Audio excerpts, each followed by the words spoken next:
I was born in Chennai, and then immediately I was brought to Bombay in less than few months, and I was just normally studying. I had no idea of spirituality whatsoever. When I was 12 years old, my parents heard about this program that is happening in Chembur in Bombay, which is all about inner growth and inner learning. And I was very reluctant. I said, I don't want to go to these programs. I'm 12, I'm young, I'm playing. So my father basically bribed me, saying that, Ashwin, if you agree to come to this program, I'll allow you to drive my Maruti 800 for a few minutes. And I totally immediately agreed. I said, okay, I'll go. I forgot where I'm going. I was only more fascinated about being able to put my hands on the steering wheel. And then I said yes. And then when I'm going there, I realized, oh my God, my driving experience is over. Now I have to go somewhere I really don't know, perhaps don't like what this is all about. But when I enter inside, I see this girl who is same my age. She's 13 years old, and she's a monk, and she's addressing 600 to 700 different people on life. And as I entered inside, that's what struck a chord with me, that she's my age. Perhaps I should listen to her. And in the next few minutes, as I start listening to her, that's when the change starts. And the first and the most important transformation that happens in my life, Patricia, is that for the first time, I learned what gratitude means. And gratitude to my own parents. I took everything for granted. Oh, they brought me to this planet. They owe me everything. They need to cook for me. They need to buy stuff for me. They need to buy my clothes. I just have to demand. They owe me, they owe me, they owe me. And this question came to me, who said parents owe things to me? They have given me this gift of life. And for the first time, I remember that exact moment, even as I'm explaining to it right now, to all of you, that moment of gratitude was a very, very sacred moment. That here I am blessed with this precious life. And these two amazing people brought me to this planet. And I should feel so grateful that they have given me this blessing. And that gratitude literally brought about the spiritual journey then on. And then in less than 4 to 5 months, I strongly started feeling the shift that I have had, I should also give it to others. And my parents have always been my best friends. They never really imposed anything upon me. I'm the only child. I don't have any siblings. One day I just went and told them that I think I should be doing the same thing that girl was doing, that monk was doing. I really want to dedicate my life to the service. And without a question, without an iota of doubt, all they said is, if this is what is truly going to make you happy, go ahead. And it was an immense sacrifice, being the only child in a traditional background. They said, if that's your calling, go ahead. And then on for 19 years. So this monastery that I was part of, it is in southern India, but it was never a public organization. We were very discreet.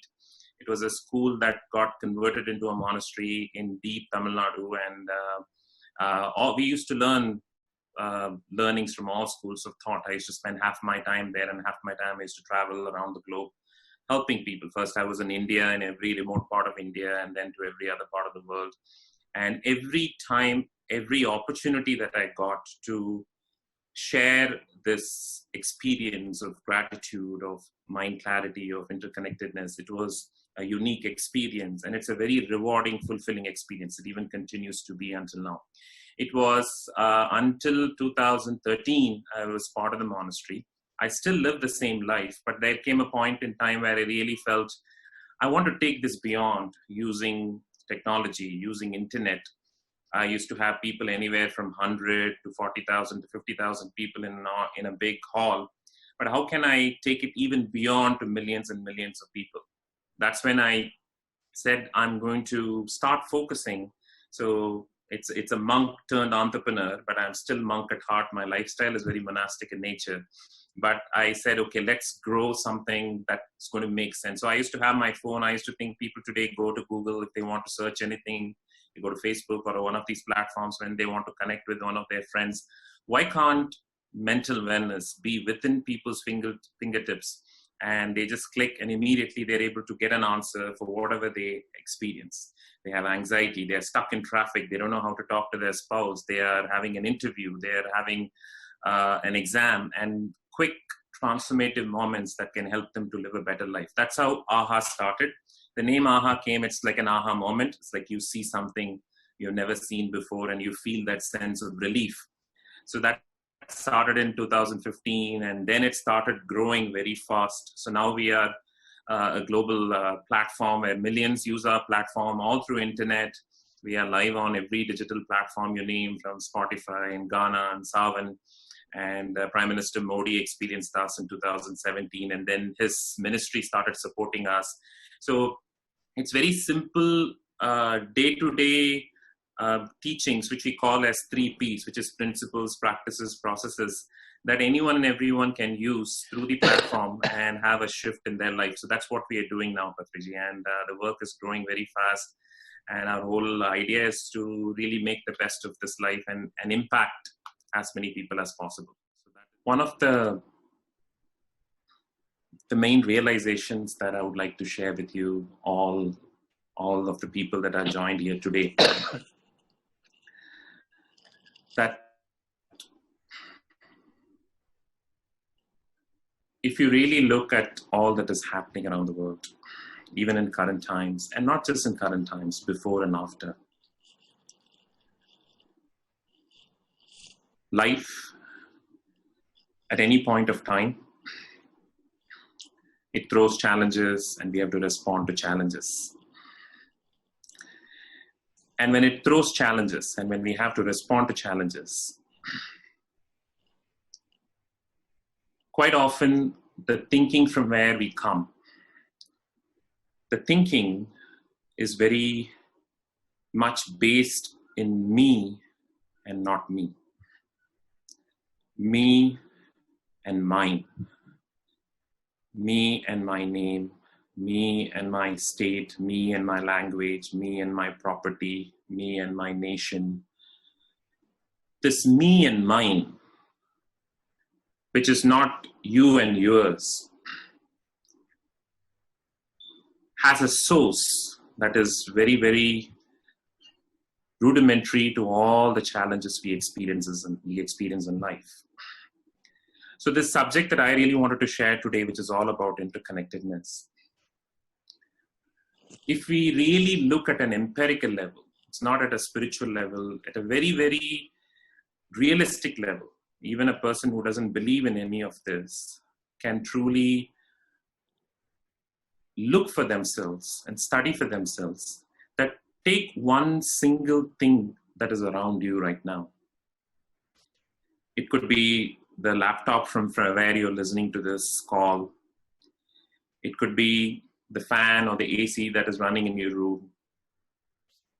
Every bit of the experience that we have in life, it has manifested because it is all interconnected. It just didn't land there. There has been so much amount of effort, so much amount of interconnected coordination, so much amount of literally the globe, the planet, and beyond that has gone into it so that we are able to experience this moment.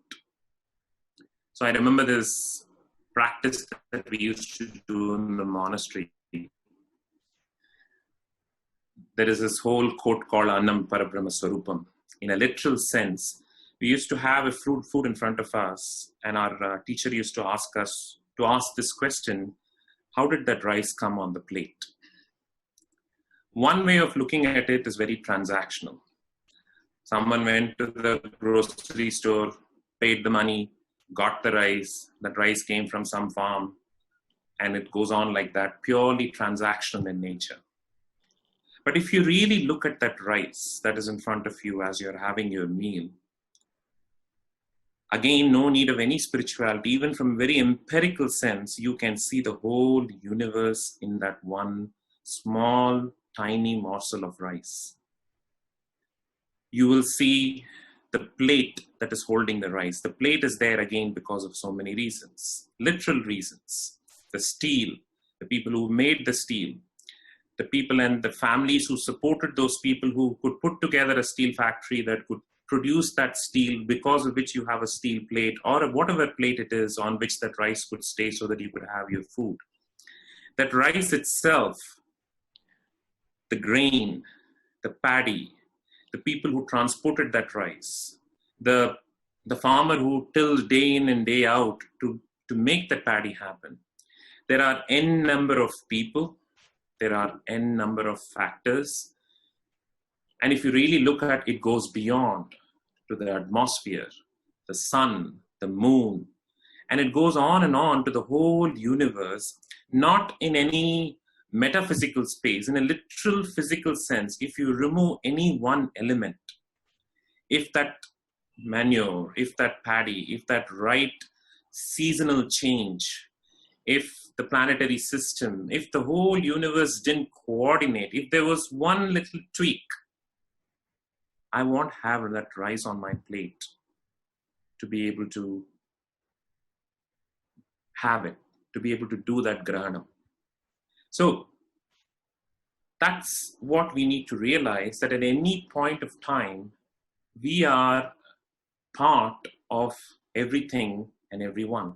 There's a very beautiful saying, as we know from African ancient philosophy, what they call as Ubuntu, which goes as, I am because we are. So at any point of time, if we realize this interconnected nature of things, the equation fully changes. Suddenly, whole lot of suffering that was in my mind, which is all coming from me and mine.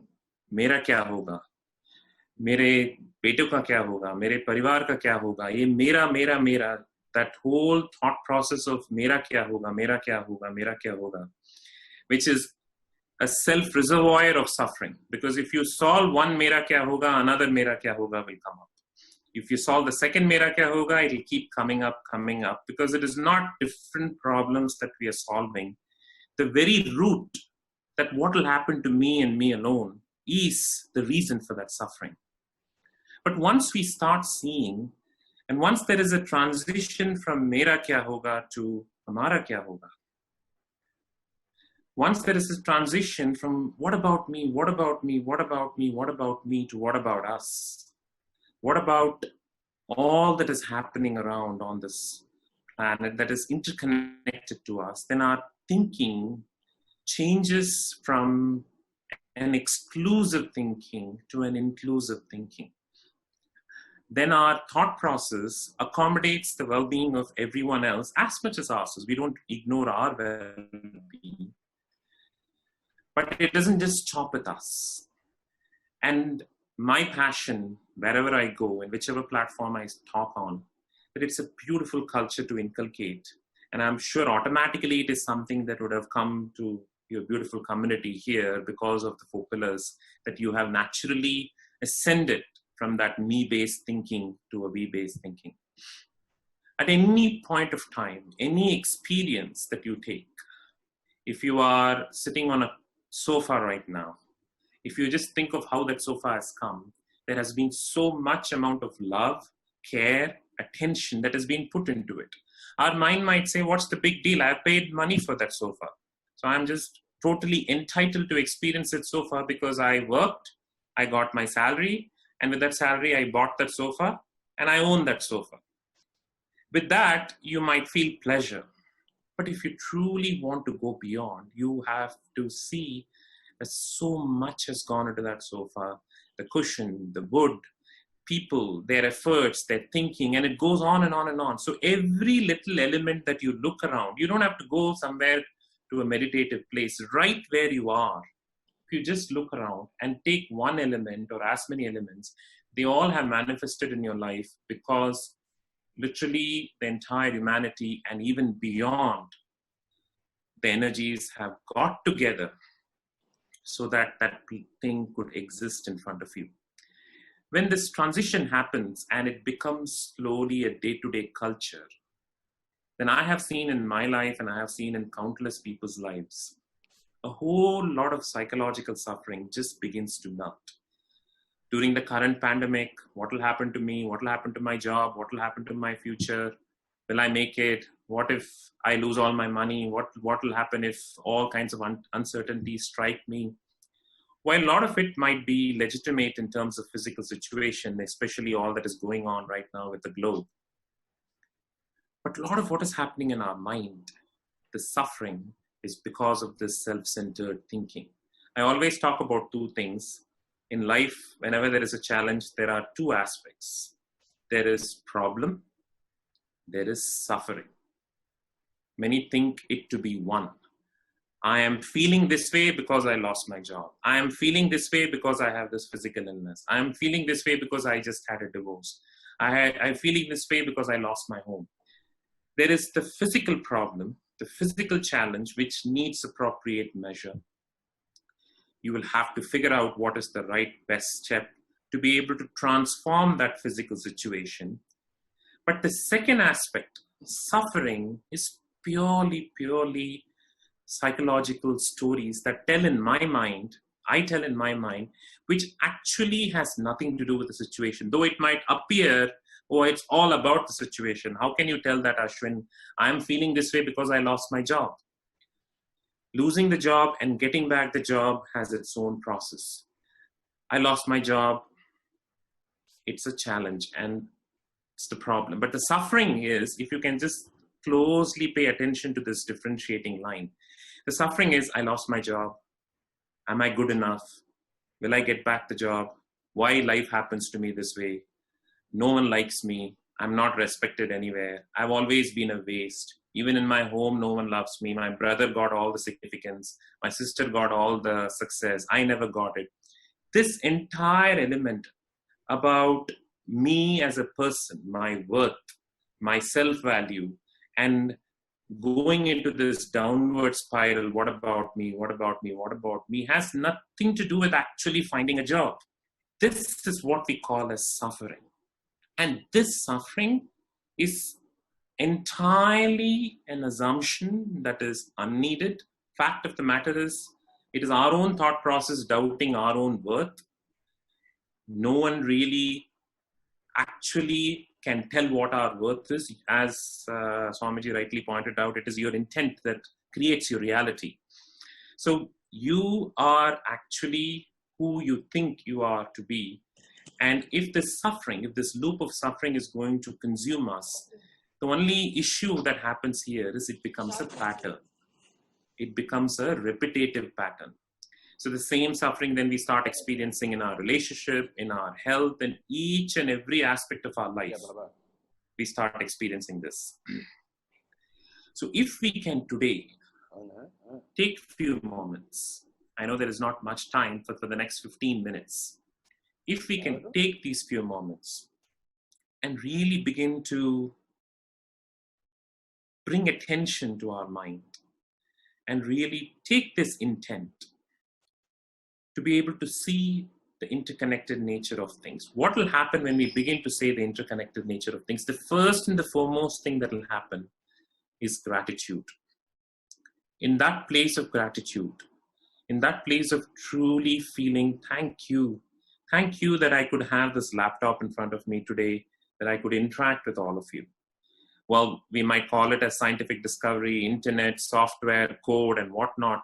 But think of people who have put their days and nights so that today we could just sit on our couches, sit on our tables, and have this interaction. So if we look at this whole universe as an act of love where there has been tremendous amount of devotion and attention to make someone else's lives better, in that gratitude, the suffering will melt. In that gratitude, the focus will shift from me to we. When the focus shifts from me to we, a whole lot of suffering dissolves, and we have the strength, we have the capacity to find inclusive solutions and not just be in an exclusive place all the time. That's when there is true intelligence. Intelligence that is not limited to our intellect, but intelligence that is inclusive in nature. So that is the only message I would like to share with all of you today as to how interconnected we are. And in a time like this, when we think from that place, then every act we do, whether it is at home, when you step out, we hear a lot about being safe. We hear a lot about making sure that we don't be a cause of spreading this pandemic to people. Every bit, whether it is action at home, action outside, if it comes from that kind of an inclusive thinking, then as an individual, as an organization, as a nation, as a globe, we would find solutions that are way beyond our limited thinking, and that solution will truly be for Loka Kalyan, truly be for the good of anyone and everyone. So I would suggest that whenever you get a chance, today, tomorrow, or right this moment, when you are experiencing that daily moment, it could be that meal that you're having with your family. It could be you're working, you have your work table and you are interacting with people. It could be you're just having a nice glass of water. And if you can just ask this question, how this glass of water is manifested and how much has gone into it, then you will suddenly realize you don't have to wait for life to become extraordinary. Your life is already extraordinary. There is tremendous amount of blessing each and every moment. It's not that only when something truly magnanimous happens that you're truly blessed. Each and every moment, the most simplest of moments are blessed with extraordinary blessings because the whole universe is involved.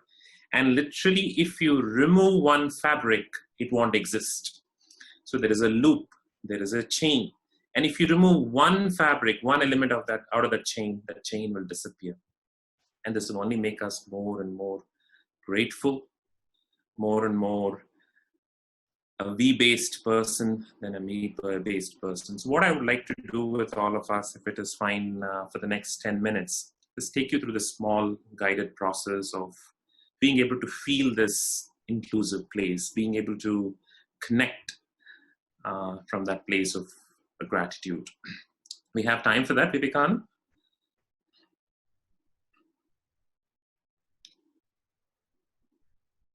Sure. So I would just request everyone to take a very comfortable position wherever you are. Just feel very relaxed. And as you are seated wherever you are, just try to recognize the present moment. And try to listen to all the sounds that come to your ears. My talking, the sound of the fan, or people around you, every minute and major sound that you happen to listen right now. Just let that sense of sound fill being for a couple of seconds. Just take it all and just live this moment. And as you're listening to each and every sound, slowly bring attention to your breathing. Try to feel the nice cold air entering your nostrils and the warm air coming out of your nostrils. Try to feel each and every inhalation and exhalation, slow and deep. Try to take in deep, slow inhalations and leave out deep, slow exhalations.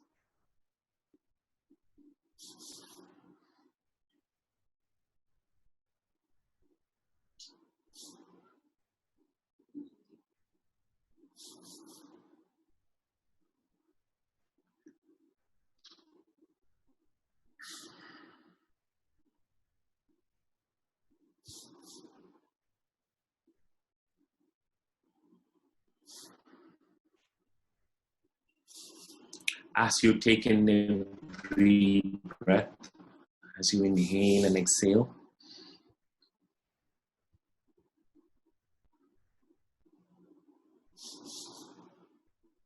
in your eyes of your mind, as you close your eyes, the dark screen in front of your eyes, you'll try to visualize a few people. Let us begin with the very people who brought us to this planet.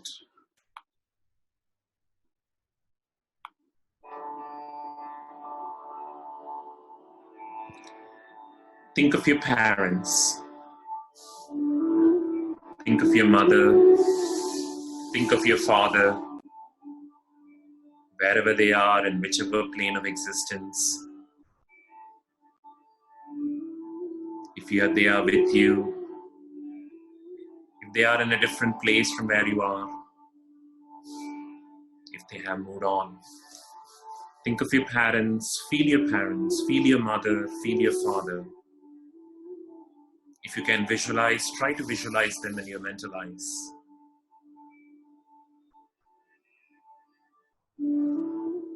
And thank them for all that they have done to make your life beautiful. Right from the time they brought you to this planet,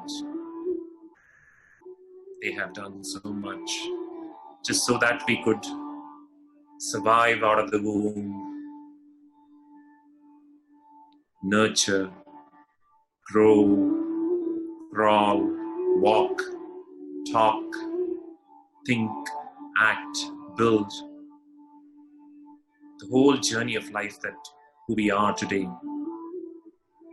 So much amount of love and care and affection and devotion these two amazing people have given so that we could just smile and live a happy life.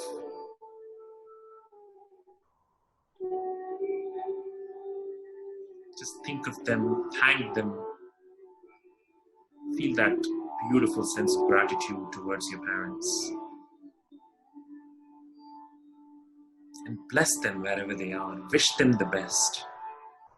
Just this very moment, wish them the best health, the best happiness. Wish them all the beautiful things.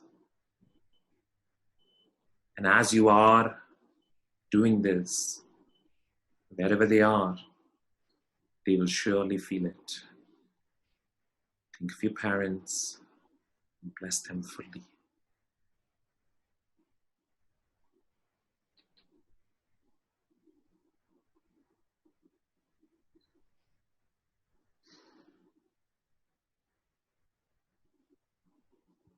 And see yourself becoming a part of them. There is no you as a separate human being. You are them, they are you. You are your mother is you. You are your father is you. We all become one being, full of light, full of love.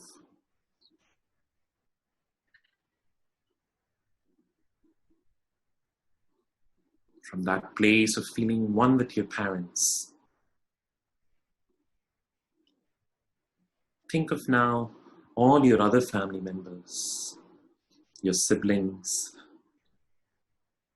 your spouse, your partner, your kids, your friends.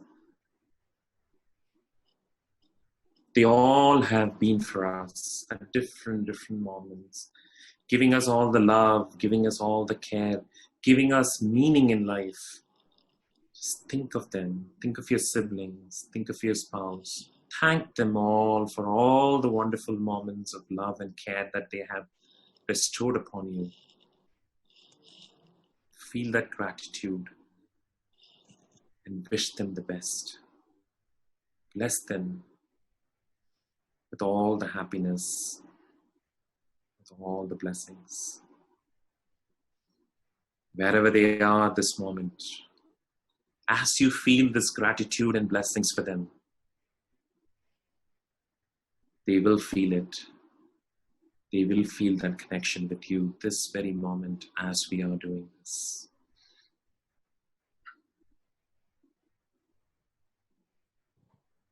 From this place, keep expanding it to your family, friends, and even people out there we might not even know. People we would have met just once, to people we might not even meet in our lifetime. Think of them, thank them for bringing value and happiness in our life directly and indirectly. They might not know that they are bringing happiness in your life, but still they are. That food that you consume, or every other kind of service that you experience day in and day out. There are so many people who have put attention into it, put love into it, because of which our life could become better. Just thank them all and wish them all the best. Wish them the best of health. Wish them the best of happiness. And just imagine you becoming one with all. You're one with your parents. You're one with your siblings. You're one with your partner. You're one with your life partner. You're one with your kids. You're one with your friends. You're one with people out there. We all are the same. We don't have to become one. We just have to realize that we have always been one.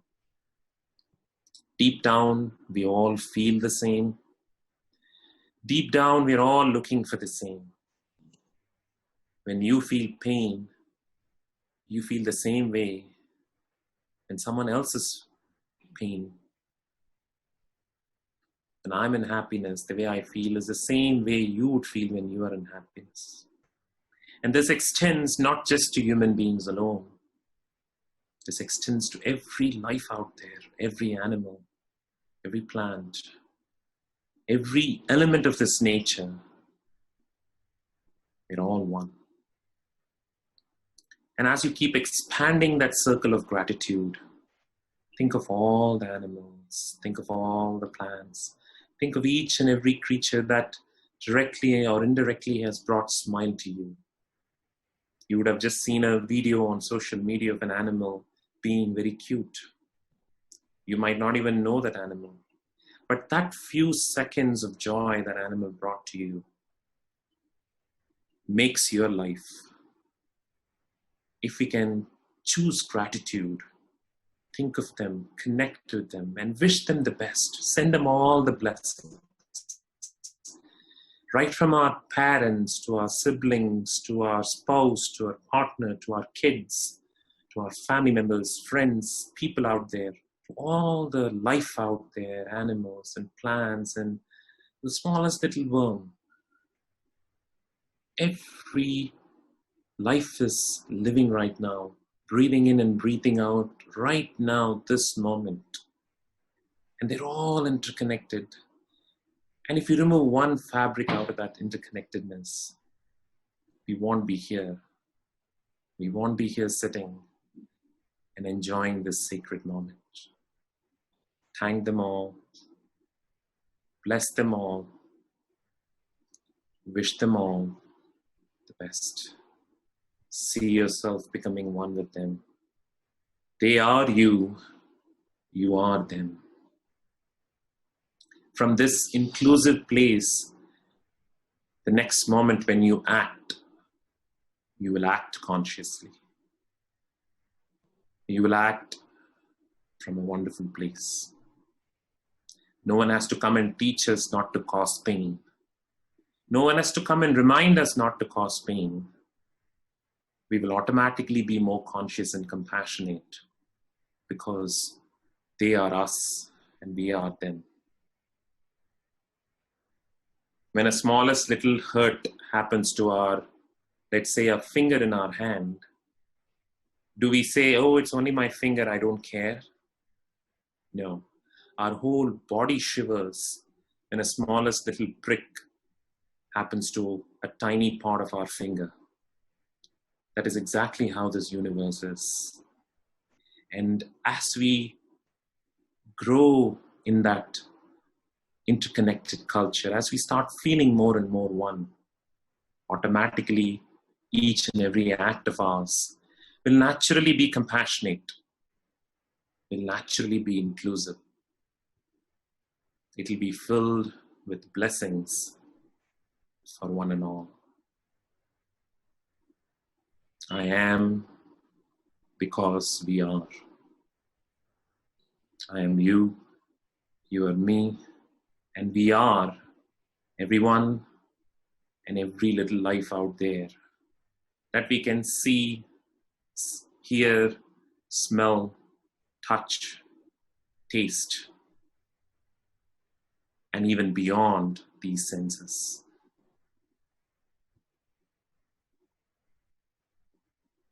Thank you. Om Shanti, Shanti, Shanti.